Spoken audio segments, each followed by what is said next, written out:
भोजन भी कर लिया और भूखे भी रह गए, पानी भी पी लिया और प्यास भी रह गई, औषधि भी खा ली, बीमारी भी ठीक नहीं हुई, रासायन भी ले लिया और बीमार भी हो गए। तो कहीं तो कोई बात होगी ना, कोई पॉइंट होगा ना। अगर इतने रिसर्च कर रहे हो 21वीं शताब्दी में, छोटी छोटी चीजों पर जीनोम पे कर रहे हो, तो ये साधारण मोटा मोटी जो गांव के आदमी को भी समझ में आता, वो रिसर्च क्यों नहीं कर रहे हो? यंत्र बढ़ रहे, इकोनॉमी बढ़ रही, एजुकेशन बढ़ रहा, लिटरेसी बढ़ रहा, एजुकेशन नहीं लिटरेसी बढ़ रहा, लेकिन पागल क्यों हो रहे हैं, अशांत क्यों हो रहे हैं, सुसाइड की रेट क्यों बढ़ रही है? अब ये प्रश्न आपसे कोई करता भी नहीं, आप जवाब भी नहीं देते। ये जो छोटे छोटे बच्चे तुम्हारे सामने बैठे हैं ना, आज छोटे छोटे हैं, कल ये सब टेंशन में जाने वाले हैं। यही बोले हमको डिप्रेशन हो गया, हमारा इलाज करवा दो। तो फिर आपसे ही तो प्रश्न पूछा जाएगा ना कि आप माँ होकर, पिता होकर, दादा दादी होकर अपने बच्चों को टेंशन में कैसे डाले? तो हमारे ऊपर नाराज मत हो, जो सत्य है वो कह रहा हूं, सुधर जाओ, संभल जाओ। ये बच्चों को केवल डॉक्टर बनो, इंजीनियर बनो, नौकरी करो, बिजनेस करो, केवल इतना मत सिखाओ।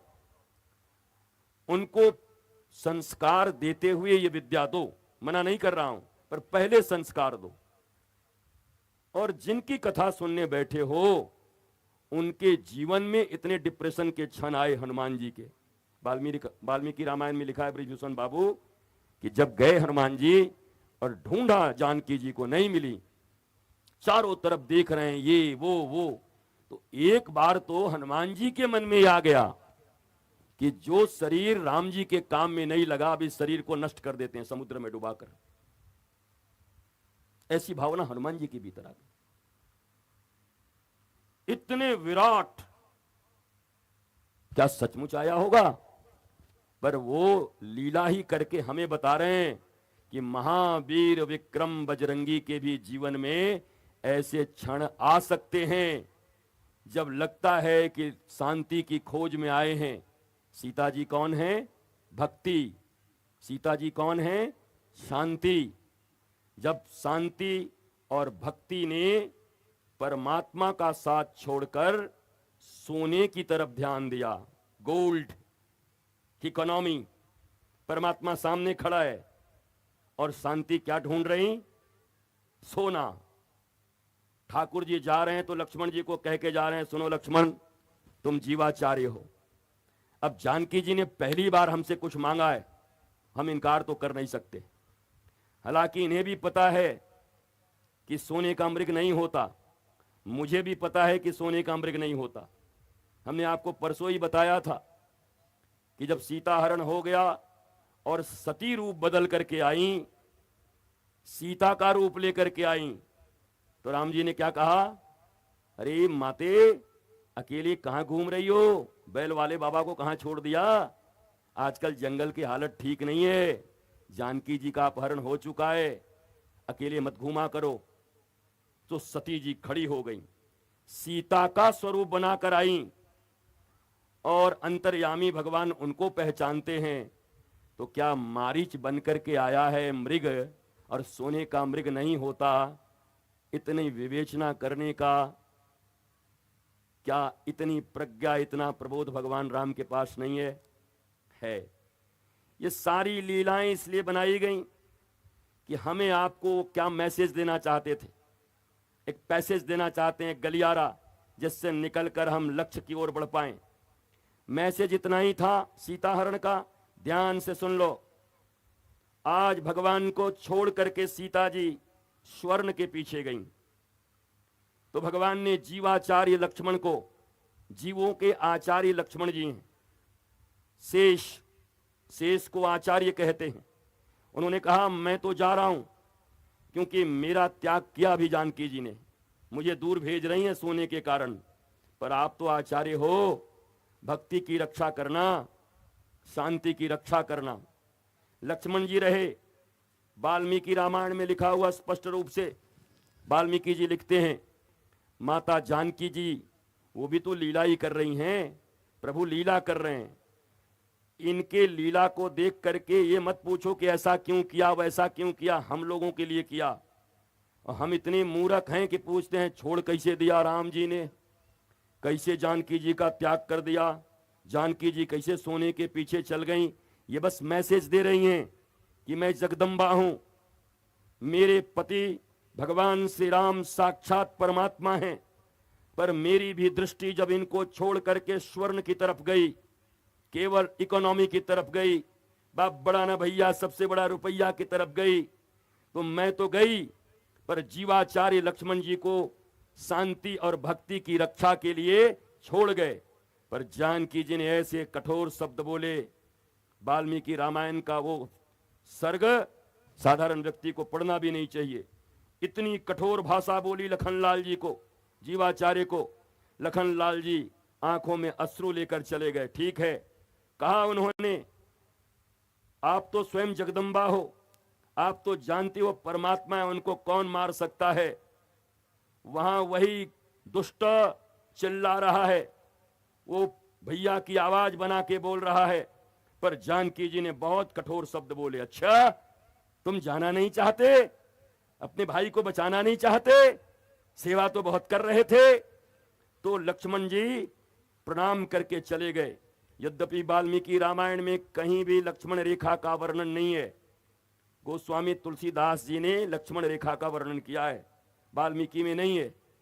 चले गए जीवाचार्य। मैंने अभी अभी आपको कहा था कि जीव जब तक गुरु और गोविंद के किनारे में रहता है, और गोविंद भी कौन, गुरु के दर्शाए हुए गोविंद। तुम तो गोविंद ऐसा बना लोगे, कैसा, जब रावण आया वेश बनाकर, जनक नंदनी जानकी, जहां मैंने अभी कहा जहां पिपलायन बैठे, आविर्होत्र बैठते, जहां अष्टावक्र गार्गी और सांडिल्य जैसे महान ऋषि बैठते हैं, जहां आत्मिक मीमांसा चलती हो, वहां धन व्यापार की बातें नहीं चलती। जनक के राज्य में, उस नगर में, उस पिता के यहां पली हुई जानकी जो आत्म मीमांसा की विद्या पढ़कर आई हैं, और जब रावण आया और आकर के सामवेद कि ऐसे सुर गाए, ऐसी श्रुतियां छंद लगा करके गाई कि जानकी जी के विषय में लिखा हुआ है कि जानकी जी ने कहा ये कौन है, ये कौन महात्मा है, ये तो आर्य पुत्र से भी अच्छा गा रहे हैं, इतना अच्छा वेदों का उच्चारण कौन कर सकता है। ध्यान दो, उच्चारण तो कोई भी कर सकता है, उच्चारण तो रावण भी ऐसा कर देगा कि जानकी जी भी मोहित हो जाएंगी। जानकी जी को लगा कि इस भारत वर्ष में, इस भूमंडल में वेदों की ऋचाओं को इस तरीके से विधियों से इतने स्वर से पढ़ने वाला ये कौन महापुरुष आ गए।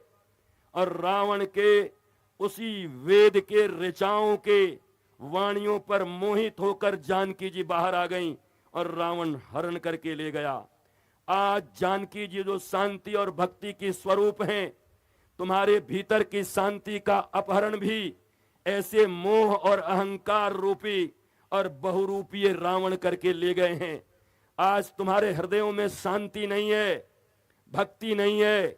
दुनिया का हर आदमी इतना ही कहता है, धन है, दौलत है, सब है महाराज जी, बस घर में शांति नहीं है, शांति करा दीजिए। और मुझे लगता है जब शांति ही नहीं है तो तुम्हारे घर में है भी क्या। बाकी चीजें तो कूड़े की तरह हैं, हर चीज की उपयोगिता केवल शांति के लिए है। हमने शांति बेच दिया, कूड़े खरीद लाए। पर इस दुनिया के आध्यात्मिक, सनातनी, धार्मिक और गुरु का सच्चा भक्त वो होता है हरिश्चंद्र की तरह, जो अपनी सारी संपत्ति भी गंवाने को राजी होता है, और तो और क्या कहूं, पत्नी का विक्रय भी करने को राजी रहता है, पुत्र की मृत्यु भी सहने को राजी होता है, पर अपने गुरु वचनों, आध्यात्म और धर्म बेचने को राजी नहीं होता। उन्हें सत्यवादी हरिश्चंद्र कहते हैं। पत्नी भी आ गई, राज्य भी आ गया, पुत्र भी आ गया, पर साथ में एक तमगा भी आ गया। ये तमगे तो 2-2 रुपए के खरीद कर सबको दिए जा सकते हैं, पर एक ऐसी प्रतिष्ठा मिली गुरु के द्वारा सारे देवी देवता उतर कर कहे, अब तक तो आप हरिश्चंद्र थे, आज के बाद युग युगांतर, कल्प कल्पांतर, दिग दिगांतर में आपका नाम हरिश्चंद्र नहीं, जब तक ये सृष्टि रहेगी तब तक सत्यवादी हरिश्चंद्र के रूप में आपका व्याख्यान होता रहेगा। बताओ, गुरु ने कुछ लिया कि दिया? प्रथम दृष्टया तो देखने में लगता है ब्रजभूषण बाबू कि कैसा घटिया गुरु है, जिसने अपने शिष्य का सारा संपत्ति छीन लिया, सपने में देखा और दान दे दिया, और लेने के बाद कहा केवल दान नहीं चाहिए, दक्षिणा दो। और उस दक्षिणा के कारण शैब्या को बेचना पड़ा हरिश्चंद्र को जाकर। अब बताओ, आज की दुनिया में अगर ऐसा गुरु कोई मिल जाए तो AK-47 निकाल के भेज दिया जाएगा उसको ऊपर से नीचे तक। अरे तू कहां से आ गया? तू आ गया, बहुत बड़ा गुरु घंटाल बन रहा है, पर राम के पूर्वज हैं वो, और पूर्वज आकर गुरु पर इतनी आस्था रखते हैं कि हाँ अब दक्षिणा मुझे देनी है। तो दक्षिणा कहां से देनी है? बोला दक्षिणा तुम्हें जहां से लाना हो लाओ। उन्होंने सब गंवा दिया, लोगों को लगा सब गंवा दिया, पर गुरु मुस्कुरा रहे थे और साथ में चेला भी मुस्कुरा रहे थे, क्योंकि उनको पता था गुरु के द्वारा किया गया कोई भी कर्म अमंगल मूलक नहीं होगा, ये मेरे मंगल के लिए होगा। और हरिश्चंद्र सत्यवादी हरिश्चंद्र बन करके पुनः उस राज्य के राजा बन गए, पत्नी भी महारानी और बेटा भी जिंदा होके वापस आ गया। बताओ, क्या इतनी निष्ठा, कितनी निष्ठा है गुरु शिष्यों के बीच में? केवल शिष्य ही गुरु नहीं खोजता, सत्य कहता हूं हनुमान जी की सौगंध शपथ लेकर, एक सच्चा गुरु पूरे भारत नहीं पूरी दुनिया और पृथ्वी पर दर दर वो भी भटकता है, रुपए के लिए नहीं, धन के लिए नहीं, प्रतिष्ठा के लिए नहीं, कोई एक कभी मिल जाए हरिश्चंद्र की तरह, ताकि वो इस पूरे विश्व का मंगल कर सके और गुरु अपनी सारी संपदा उसको दे के जा सके। गुरु भी बिलखते हैं, गुरु भी रोते हैं एक सच्चे शिष्य को खोजने के लिए। धन एकत्रित करने के लिए घूमने वाले गुरु के पद से उनको संज्ञा नहीं दिया जा सकता। प्रतिष्ठा की अगर एकत्रीकरण के लिए कोई घूम रहा, मैं निंदा नहीं करता, अगर फिजिक्स का प्रोफेसर फिजिक्स का पैसा ले सकता है, केमिस्ट्री का प्रोफेसर केमिस्ट्री के पैसे कमा सकता है, कंप्यूटर पढ़ाने वाला कंप्यूटर के पैसे ले सकता है, अगर व्यापारी अपने सामान को बेच करके पैसा ले सकता है, तो एक व्यक्ति भी अपने ज्ञान को बेचकर पैसे ले सकता है, लेने में कोई बुराई नहीं है। लेकिन सच्चा गुरु तो वही होगा जो केवल शिष्य की श्रद्धा से अपनी सारी ज्ञान की संपदा उसको नीलाम कर देगा, उसको बेच देगा, उसको और कोई संपत्ति नहीं चाहिए। और यही संपत्ति केवल भारत के गुरुओं को चाहिए, इसीलिए भारत विश्व गुरु था और कोई कारण नहीं था। तुम क्या सोचते हो सोने की चिड़िया के कारण था, ये कोहिनूर हीरा के कारण था? नहीं नहीं नहीं नहीं, इनके कारण नहीं था, केवल यही ज्ञान की संपदा थी, यही विरक्ति था उनके पास। पर विरक्ति कैसी है? कभी रहते महलों बीचा, कभी नदिया के तीरे जी, वाह वाह रे मौज फकीरा दी। महल मिले तो महल में भी रह जाएं, पर आसक्ति नहीं हो सकती। फिर नदिया के तीर मिले तो शिकायत नहीं रहती कि कहां नदी का तीर दे दिया, बताओ जंगल में मुझे रख रहे हो। न नदियों से शिकायत है और न महलों से आसक्ति है। अगर इतना कोई ज्ञानी गुरु अपने शिष्य को ज्ञान देकर पैदा किया हो, तब मैं कहूंगा इस व्यासपीठ पर बैठने का अधिकार ऐसे ही गुरुओं को है, और इन्हीं गुरुओं से भारत विश्व गुरु बनेगा, इसके बिना नहीं होगा। अरे मेरे चरित्र में भी किसी दिन दाग देख लेना, छेद देख लेना, तो ऐसे ही बैठना मत घरों में, सीधे आ जाना, क्यों बाबा तू तो बहुत बोलता था। ये धन और वो प्रतिष्ठा अब कहां से माल एकत्रित कर रहा है, तो मैं तुम्हें बता के जा रहा हूं। रामपुर में 3 वर्ष के बाद फिर से इस कथा में, इस संसार में अभिमान अहंकार नहीं, क्योंकि मन पर भरोसा नहीं। आज क्या हूं कल कहां गिरूंगा कुछ पता नहीं, पर आज अपने गुरु की प्रज्ञा से बोल रहा हूं, जीवन के अंतिम सांस तक मां भारती की ऐसे ही सेवा करूंगा, सनातन की सेवा करूंगा, पर पैसे से, सत्ता से और पावर से खरीद के कोई मुझे द्रोणाचार्य नहीं बना सकता।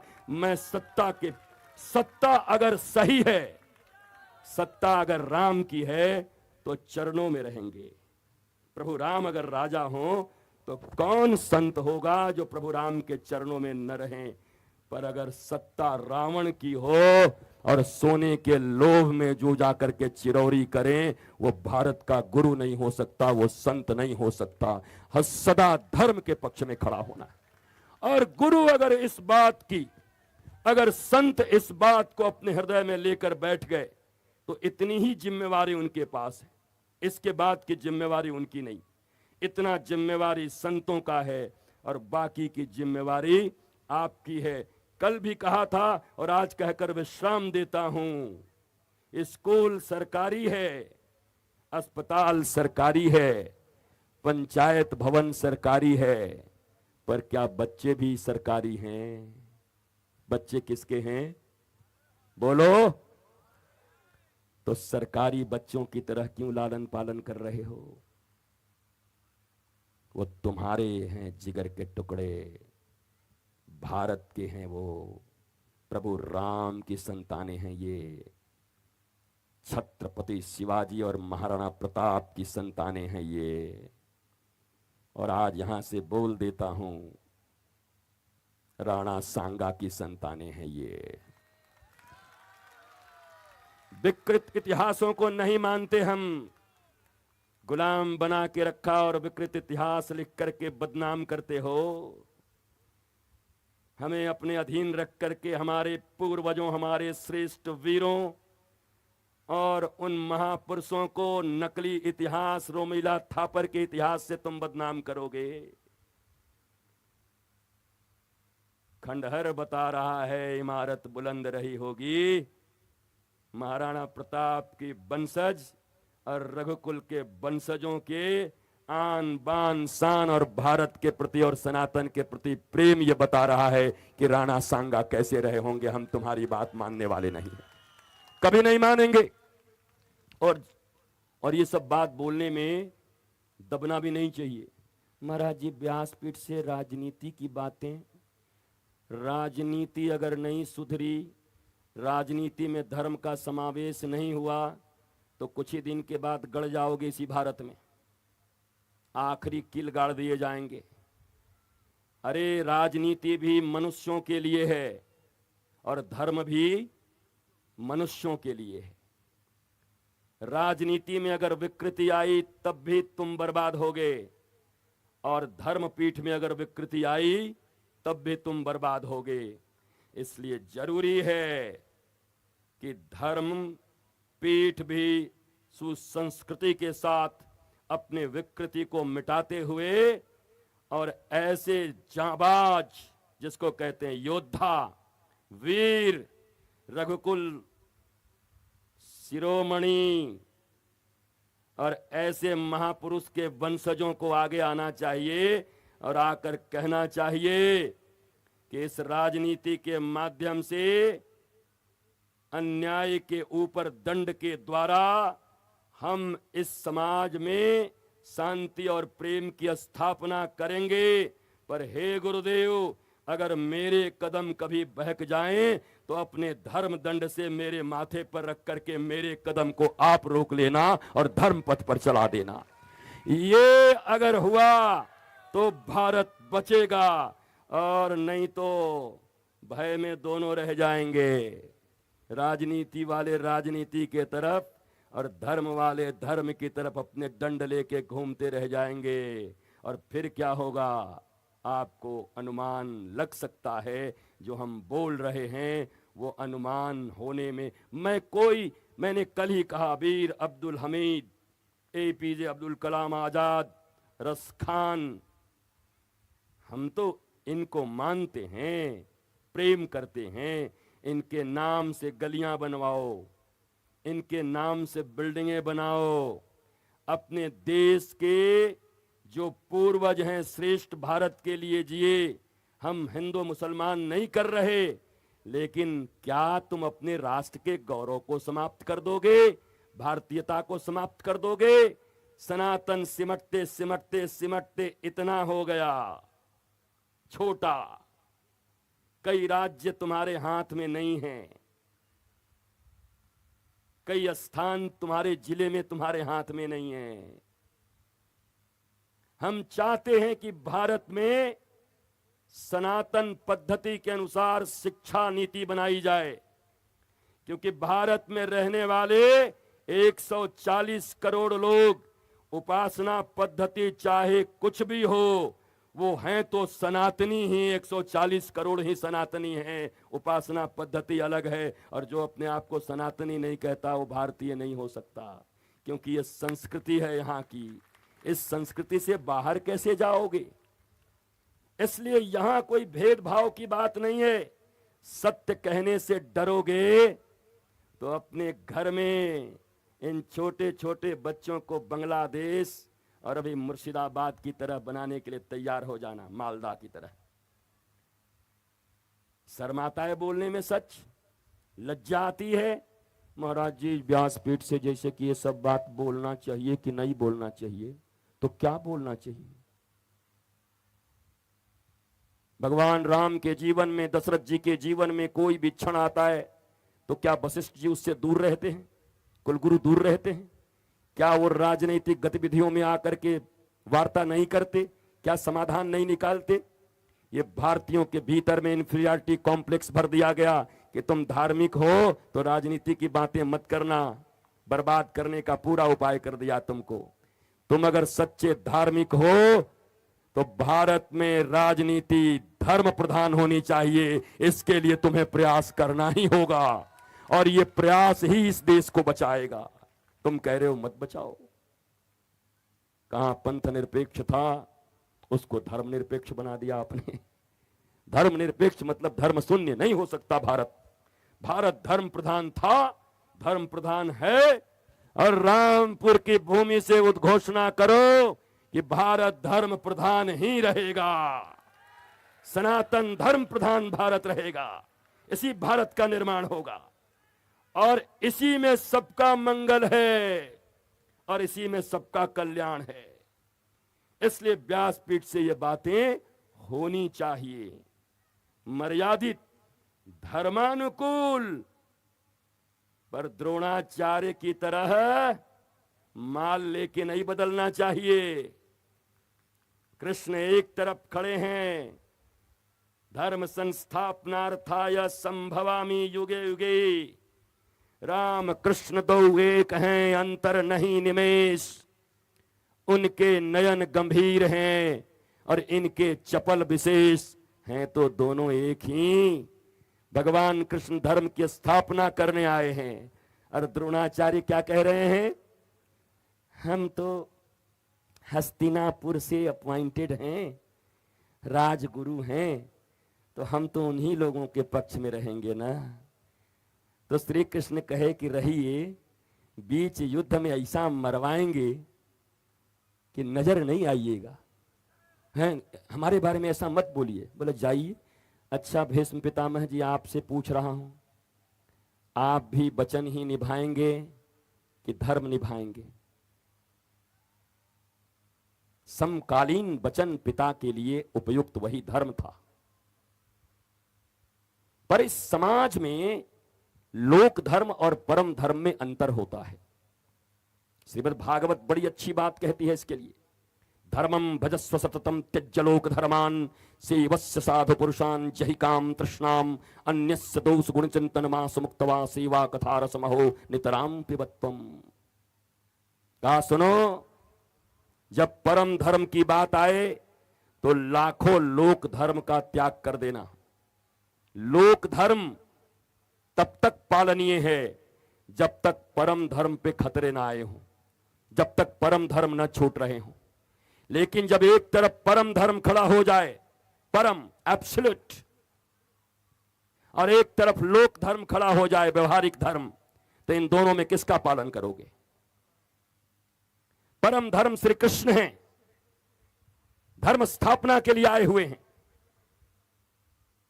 और गुरु द्रोण खड़े हैं किसके साथ? धृतराष्ट्र के साथ। भगवान श्री कृष्ण धर्म स्थापना के लिए आए हुए हैं और भीष्म पितामह किसके साथ खड़े हैं? बोलो, शर्मा क्यों रहे? बोलो, किसके साथ हैं? कौरवों के साथ खड़े हैं। बचे, इच्छा मृत्यु का वरदान प्राप्त था, उसके बाद भी मृत्यु हो गई। याद रखो, परम धर्म का कभी भी लोप नहीं किया जा सकता। आज कई बार आपको बरगला दिया जाता है, लोक धर्म की वार्ता कह के, और आपको बता दिया जाता है कि ये लोक धर्म, ये धर्म का पालन करो। अब मैं जाते जाते कुछ 3 तीखे प्रश्न करके जाता हूं, रामपुर वालों जवाब खोज के राजी रखना, फिर कभी आऊंगा तो देना। पहला प्रश्न उस दिन भी किया था, जवाब दे देना। विश्वामित्र को भगवान राम ने गुरु क्यों बनाया? दूसरा प्रश्न, जब ये लिखा हुआ है मातृदेवो भव पितृदेवो भव आचार्य देवो भव, तो भरत ने अपनी माता का परित्याग क्यों किया और प्रहलाद ने अपने पिता का परित्याग क्यों किया? और तो और राजा बलि ने अपने गुरु शुक्राचार्य का परित्याग क्यों किया? दैत्यों के गुरु का परित्याग क्यों किया?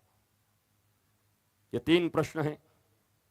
तुमको ऐसे इमोशनल किया जाता है, इन प्रश्नों के जवाब तुम्हें देने होंगे। धर्म किताबों में केवल लिखा हुआ श्लोक नहीं है, धर्म प्रबोध है। देश काल पात्र के अनुसार उस समय के श्रेष्ठ ऋषि संत महापुरुष सदगुरु उसकी व्याख्या करेंगे। नहीं तो कल जैसे मैंने बताया था, अगर आज कोई कहे नहीं, जब जब युद्ध होता है रथ लेके निकलना पड़ता है, धर्म में देखो लिखा हुआ है भगवान राम भी रथ पर निकले, देखो कृष्ण भी रथ पर निकले, चलो कारगिल में रथ पर चलते हैं, तो पाकिस्तान को ज्यादा समय नहीं लगेगा, भूटान तुमको पटक देगा। व्यवहारिक धर्म बदलते हैं, लोक धर्म बदलते हैं, और इसकी मीमांसा कौन करेगा? उस समय रथ सबसे श्रेष्ठ साधन था, पर आज जब युद्ध होगा तो राफेल रखे हुए हैं भारत के पास, गड़गड़ाएंगे राफेल ऊपर उठ करके। ये हुआ व्यवहारिक धर्म, पर परम धर्म नहीं बदलेगा। परम धर्म सदा वही रहेगा। जो उच्च धर्म है, मूल धर्म है, वो नहीं बदल सकता। धर्म के 10 गुण हैं, नहीं बदल सकते। धैर्य, क्षमा, धृति, ये नहीं बदल सकते। तो ये जानना भारतीयों के लिए आवश्यक है। और ये छोटे छोटे जो तुम्हारे बच्चे बैठे हैं ना, इन बच्चों को 7 साल की उम्र तक, 60 नहीं 7 ईयर्स की उम्र तक, ये सारे बच्चे भारत में घूमते हुए नजर आएंगे। तुमको तो प्रणाम करेंगे ही, प्रातःकाल उठ के रघुनाथा मातु पिता गुरुना वही माथा, तुमको तो माथा डालेंगे ही। लेकिन ये 7 वर्ष के बच्चे धर्म के इतने जानकार होंगे कि इनको कोई भी बरगला नहीं सकता, बल्कि ये बड़े से बड़े लोगों को धर्म का ज्ञान देकर के अपने देश, अपने परिवार और अपने राष्ट्र की रक्षा कर सकते हैं। इसलिए सनातन शिशुशाला और सनातन गुरुकुलम की जरूरत है। पंचायत भवन एक बार न भी बने तो चलेगा, बोल रहा हूं, सुन लो। मत बनाओ 10 दिन तक, या तो उसी पंचायत भवन में सरकारों से आदेश लो, और फिर सरकारों के आश्रय में क्यों बैठे हो? कह तो रहा हूं, गांवों में जहां जहां मंदिर है, मंदिर के पास एक छोटा सा गुरुकुलम बनाकर 2 आचार्य आएंगे आपके पास। और मैंने तो कह ही दिया है, पूरे भारत को आचार्य देने की जिम्मेवारी मेरी है। मैं पहुंचाऊंगा आपके पास, कोई चंदा नहीं चाहिए। और वो सनातन संस्कृति की बातें आपके बच्चों को, जब 1 महीने के बाद आपका बच्चा घर में आकर सुबह सुबह उठ करके दंडवत होकर मां को प्रणाम करेगा, फिर दंडवत होकर पिताजी को प्रणाम करेगा, जरा सोचो तुम्हारे भाव कैसे होंगे। इस दुनिया में लोग बहका रहे हैं तुम्हारे बच्चों को।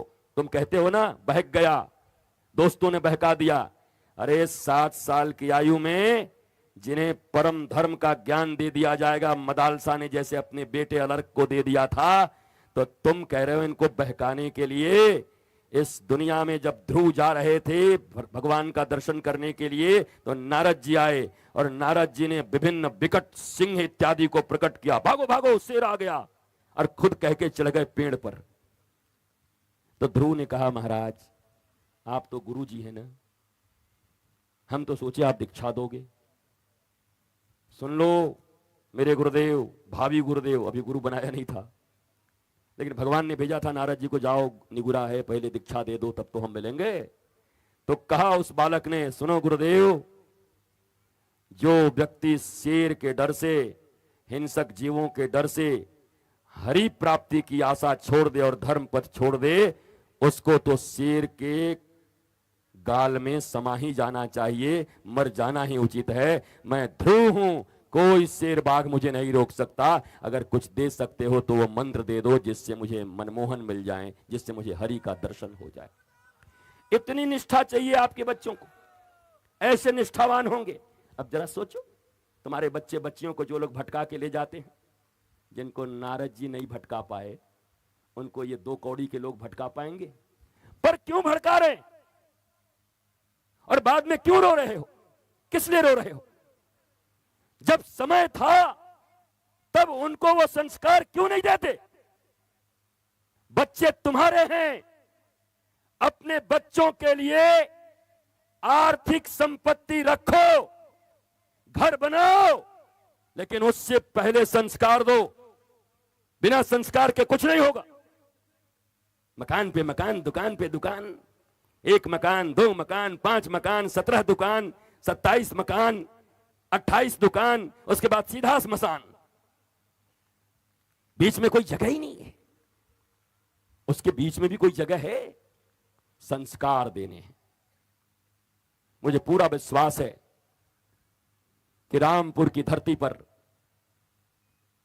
सच्चे हृदय से बोले गए हनुमत चरित्र के माध्यम से आपके परिवार और भारत माता की जागृति के लिए ये शब्द राम बाण के काम करेंगे और अमृत के काम करेंगे, और हमारे बच्चों के संस्कार जरूर सुधरेंगे। रामपुर कला में तो अब खुलने ही वाला है। मैंने सिर्फ ये बोला है, सिर्फ बोला है। तो आपको जानकर आश्चर्य होगा, 383 जगहों से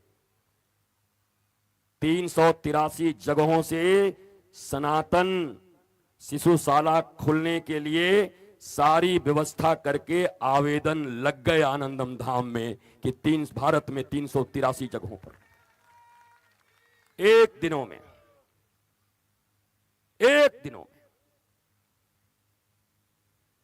हर व्यक्ति चाहता है, बस वो उलझ जाता है। जब हम लोग बिगड़ जाते हैं तभी उलझता है वो। अब हम तुमको अगर उलझा दें कि अभी वो जरूरी नहीं है, पहले हमारा श्रमवा बनवावा पट्टी चलवा के, तब तुम बिगड़ जाओगे। अरे जरा सोचो, जिन महात्माओं ने अपने घर त्याग दिए, परिवार छोड़ा, उन्हें इतनी संपत्ति की जरूरत क्या है? आपको पता है, आज मेरे लोगों के पास धनंजय बाबू वस्त्र नहीं था पहनने को। सच बोलता हूं, जो वस्त्र मैं पहनता हूं, एक मैया साड़ी दे गई थी तो आज मैं साड़ी पहन के आ गया हूं कथा करने के लिए। वस्त्र से साधु कब? वस्त्र से व्यक्तित्व कब? ज्ञान बताएगा, ईमान बताएगा और बोध बताएगा कि साधु कौन। और ऐसे ही आत्मिक ज्ञान होने के बाद लिंग भेद नहीं होता।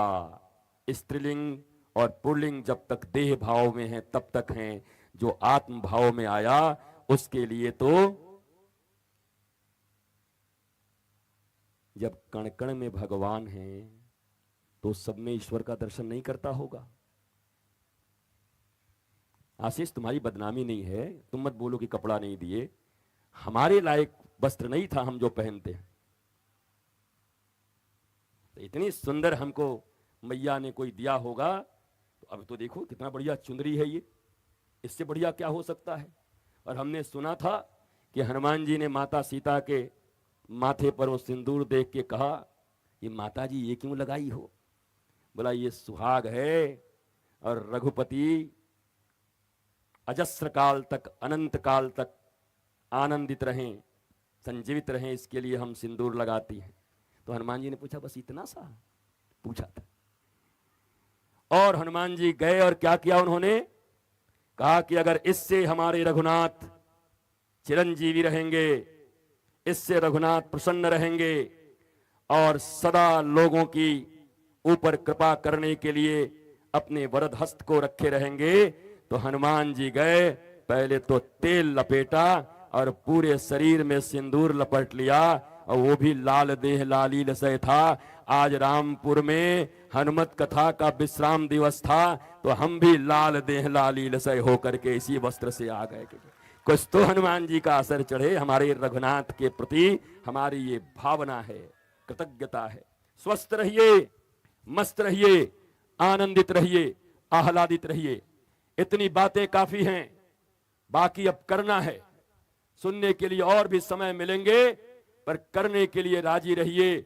चलते चलते फिर से श्री गुरु चरण सरोज रज, निज मन मुकुर सुधार। जय जय जय हनुमान गुसाई, कृपा करहूं मम्मी की नाई, पापा की नाई, मंत्री जी की नाई, डीएम साहिब की नाई। किसके नाई? अरे हम थोड़े लिखे, गोस्वामी जी लिखे, बोलो ना जोर से। लग रहा है हमने एडिट कर दिया। नाई मतलब क्या होता? कह रहे जय जय जय हनुमान गुसाई, कृपा करो। हनुमान जी ने कहा तैयार हैं, बोलो कैसी कृपा करें?